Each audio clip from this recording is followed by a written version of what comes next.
আমি BMP minded, এই যে আমাকে জামার শিবির বানায়, এই যে আমার ব্যানার, তাও পুরস্কার করছে। পিমা অ্যাসোসিয়েটস লিমিটেড এর এমডির বিরুদ্ধে অপপ্রচারের অভিযোগ উঠেছে। গণমাধ্যমে বিভ্রান্তিকর তথ্য দিয়ে এই অপপ্রচার চালানো হয়। বুধবার বাংলাদেশ ক্রাইম রিপোর্টার্স অ্যাসোসিয়েশন মিলনায়তনে আয়োজিত সংবাদ সম্মেলনে এ তথ্য জানান পিমা অ্যাসোসিয়েটস এর এমডি দেলোয়ার হোসেন দুলাল। তিনি বলেন, যা বলেন তাই আমার ওখানে লিখিত দিয়ে দিচ্ছি, আমার হাতে যারা পরিমাণ ক্ষমতা নেই, এখন আমার টাকাটা দিয়ে দেয় আমার অ্যাকাউন্টে, আর তাদের এজি অফিস থেকে যার যার অ্যাকাউন্টে টাকা চলে যায়। অসাধু ব্যক্তিরা আমার নামে এই মিথ্যা ও অপপ্রচার চালায়। তাদের প্রচারণা যে ভিত্তিহীন, তার জন্য আপনাদের কাছে আমার লিখিত বক্তব্যের সাথে দেয়া সকল কাগজপত্র সংযুক্ত করিয়াছি।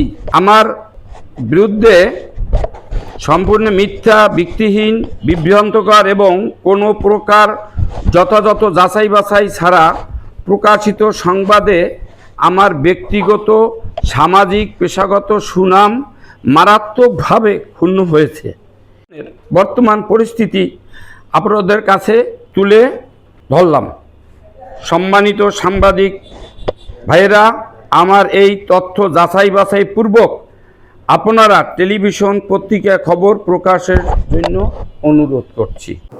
দেলোয়ার হোসেন দুলাল জানান, দীর্ঘদিন ধরে তিনি সুনামের সঙ্গে প্রতিষ্ঠান পরিচালনা করে আসছেন। সম্প্রতি একটি কুচক্রী মহল তার বিরুদ্ধে মিথ্যা তথ্য দিয়ে বিভ্রান্ত ছড়াচ্ছে। গণমাধ্যম কর্মীদের মাঝেও মিথ্যা তথ্য দিয়ে অপপ্রচার চালাচ্ছে। তিনি এ ঘটনার তীব্র প্রতিবাদ এবং প্রকৃত সংবাদ তুলে ধরার জন্য গণমাধ্যম কর্মীদের আহ্বান জানান।